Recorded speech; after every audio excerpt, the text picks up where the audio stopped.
പാരീസിലെ ഏറ്റവും പ്രധാനപ്പെട്ട ഷാർൽ ഡി ഗോൾ വിമാനത്താവളത്തിനുള്ളിൽ ഒരു ഇറാനിയൻ പൗരൻ 18 വർഷക്കാലം ജീവിച്ചു എന്ന് പറഞ്ഞാൽ വിശ്വസിക്കുമോ? സ്റ്റീവൻ സ്പീൽബർഗിന്റെ ടോം ഹാങ്ക്സ് അഭിനയിച്ച ദി ടെർമിനൽ സിനിമയുടെ കഥയല്ലേ എന്ന് ചിലപ്പോൾ നിങ്ങൾ തിരിച്ചു ചോദിച്ചേക്കാം.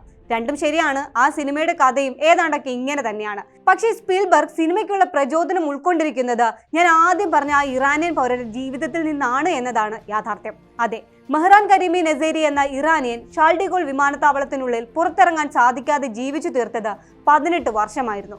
അവിടെ വെച്ച് തന്നെ 76-ാം വയസ്സിൽ മരിക്കുകയും ചെയ്തു. അദ്ദേഹത്തിന്റെ ആ ജീവിതത്തെക്കുറിച്ചാണ് ഇന്നത്തെ ഇൻഡെപ്തിൽ സ്വാഗതം.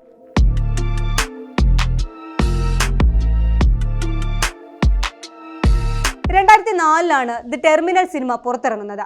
വിക്ടർ നവോസ്കി എന്ന വിനോദസഞ്ചാരി തന്റെ രാജ്യത്തെ ആഭ്യന്തര കലാപം മൂലം പാസ്പോർട്ട് അസാധുവാകുകയും രാഷ്ട്രീയ സാഹചര്യം പരിഹരിക്കപ്പെടുന്നതുവരെ വിമാനത്താവളത്തിൽ താമസിക്കാൻ നിർബന്ധിതനാവുകയും ചെയ്യുന്നതായിരുന്നു ആ സിനിമ.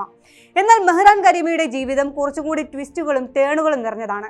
നിയമപരമായ യാത്രാരേഖകൾ ഇല്ലാത്തതിന്റെ പേരിൽ 1988 മുതൽ 2006 വരെ നെസേരി വിമാനത്താവളത്തിന്റെ 1-ാം ടെർമിനലിലായിരുന്നു കഴിച്ചുകൂട്ടിയത്. ടെർമിനലിന്റെ ഒരു മൂലയിൽ ചുവന്നൊരു പ്ലാസ്റ്റിക് ബെഞ്ചിലായിരുന്നു 18 വർഷക്കാലത്തെ ഇരിപ്പും ഉറക്കവുമെല്ലാം. അതിനു ചുറ്റും എപ്പോഴും പത്രങ്ങളും മാഗസിനും നിറച്ച ബോക്സുകളും ഉണ്ടായിരുന്നു. അവിടെ അയാൾ വായിച്ചും എഴുതിയും ഇക്കണോമിക്സ് പഠിച്ചുമൊക്കെ ജീവിതം മുന്നോട്ട് കൊണ്ടുപോയി.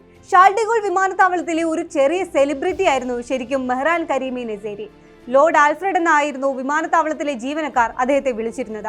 1945 അന്ന് ബ്രിട്ടന്റെ നിയന്ത്രണത്തിലായിരുന്ന സൊലൈമാൻ പ്രവിശ്യയിലായിരുന്നു മെഹ്റാൻ നെസേരിയുടെ ജനനം. 29-ാമത്തെ വയസ്സിൽ പഠനത്തിനായി ഇംഗ്ലണ്ടിലേക്ക് പോയി. പക്ഷേ തിരിച്ചെത്തിയ അദ്ദേഹത്തെ ഷാ ഭരണകൂടത്തിനെതിരെ പ്രതിഷേധിച്ചുവെന്ന് ആരോപിച്ച് നാടുകടത്തി. പാസ്പോർട്ട് ഇല്ലാതെ ആയിരുന്നു ആ നാടുകടത്തൽ. UK ഉൾപ്പെടെയുള്ള യൂറോപ്യൻ രാജ്യങ്ങളിൽ രാഷ്ട്രീയ അഭയം തേടിയെങ്കിലും അത് ലഭിച്ചില്ല. ഒടുവിൽ ബെൽജിയത്തിലെ UN അഭയാർത്ഥി ഏജൻസി അദ്ദേഹത്തിന് അഭയാർത്ഥി സർട്ടിഫിക്കറ്റുകൾ നൽകി. പക്ഷെ അവിടെയും മെഹ്റാൻ നെസേരിയെ കാത്തിരുന്നത് മറ്റൊരു തിരിച്ചടിയായിരുന്നു. അഭയാർത്ഥി സർട്ടിഫിക്കറ്റ് അടങ്ങിയ നെസേരിയുടെ ബ്രീഫ് കേസ് പാരീസ് ട്രെയിൻ സ്റ്റേഷനിൽ വെച്ച് മോഷ്ടിക്കപ്പെട്ടു. രേഖകളൊന്നുമില്ലാതെ നടന്ന അദ്ദേഹത്തെ ഫ്രഞ്ച് പോലീസ് പിന്നീട് അറസ്റ്റ് ചെയ്യുകയും ചെയ്യുന്നു. പക്ഷെ ഔദ്യോഗിക രേഖകളൊന്നും ഇല്ലാത്തതിനാൽ എവിടേക്കും നാടുകടത്താൻ കഴിഞ്ഞില്ല. അങ്ങനെയാണ് ഒടുവിൽ 1988 ഓഗസ്റ്റിൽ അദ്ദേഹം ഷാർൽ ഡി ഗോൾ വിമാനത്താവളത്തിൽ എത്തുന്നത്. അതിജീവിക്കാൻ തന്റെ ചുറ്റുപാടുകളുമായി പൊരുത്തപ്പെടുകയല്ലാതെ കരീമിക്ക് മറ്റ് മാർഗങ്ങളില്ലായിരുന്നു.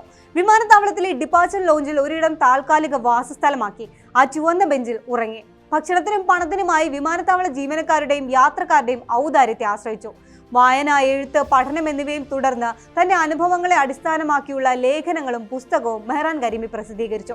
വർഷങ്ങൾ നീണ്ട നിയമവ്യവഹാരങ്ങൾക്കൊടുവിൽ മെഹ്റാൻ കരീമിക്ക് വിമാനത്താവളം വിടാനുള്ള അനുവാദം ലഭിച്ചു.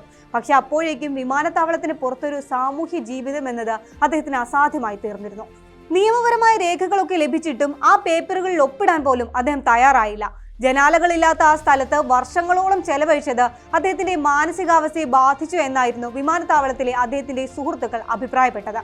അദ്ദേഹത്തെ പരിശോധിച്ച ഡോക്ടർമാരും ഇത്തരമൊരു നിരീക്ഷണം തന്നെയാണ് നടത്തിയത്. 2006 അസുഖബാധിതനായപ്പോഴാണ് വർഷങ്ങൾക്ക് ശേഷം മെഹ്റാൻ കരീമി വിമാനത്താവളം വിടുന്നത്. പിന്നീട് കുറച്ചു വർഷങ്ങൾ പാരീസിലായിരുന്നു അദ്ദേഹം കഴിഞ്ഞുകൂടിയത്. എന്നാൽ മരണത്തിന് ഒരാഴ്ച മുൻപ് നെസേരി തന്റെ ആ പഴയ ചുവന്ന ബെഞ്ചിലേക്ക് തിരിച്ചു വന്നിരുന്നു. അവിടെ വെച്ച് 2022 നവംബർ 12 ഹൃദയാഘാതം മൂലം ആ മനുഷ്യൻ ഇഹലോകവാസം വെടിയുകയും ചെയ്തു.